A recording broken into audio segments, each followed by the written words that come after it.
आभाळा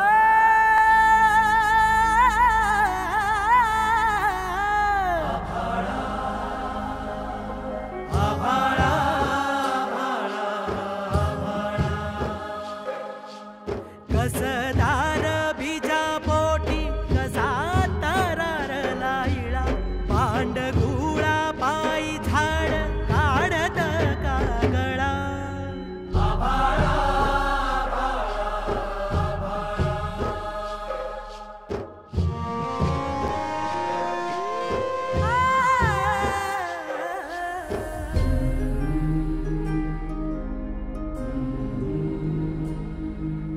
कापुराच्या काजळीची काधग देवळार उगवला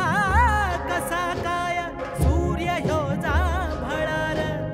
इपरीत घडतया काळ ह्यो आंधळा मातीचा कान्हाई तुला थागा भाळा कस फेडू धरणीच पांगा भाळार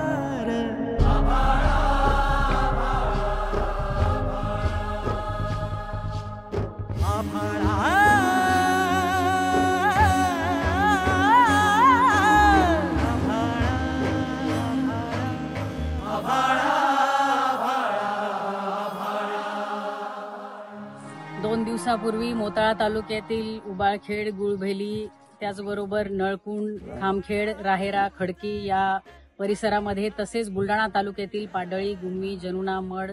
तराडखेड, इजलापूर या परिसरामध्ये मोठ्या प्रमाणात ढगफुटी सदृश्य पाऊस झाल्यामुळे शेतकरी बांधवांचं खूप मोठं नुकसान झालेलं आहे. आज या ठिकाणी शेतकरी बांधवांचं जो काही हातातोंडाशी आलेला घास होता तो निसर्गाने हिरावून घेतलाय आणि शासन मात्र बघ्याची भूमिका घेऊन बसलेला आहे. आज केवळ काल तुटपुंजी मदत शासनानं जी जाहीर केली ती जुलै ऑगस्टची अतिवृष्टीची मदत जाहीर केली. आज जो काही 2 दिवसापूर्वीच्या पावसाने बुलढाणा जिल्ह्यामध्ये मोठ्या प्रमाणात नुकसान झालंय त्याची नुकसान भरपाई तातडीने शासनानं दिली पाहिजे आणि केवळ तोंडाला पानं पुसण्याचा प्रकार करू नये तर ताबडतोब कर्जमाफी ही जाहीर झाली पाहिजे. आता कुठ ठावर उष्ट्यासाठी धावर आभाळा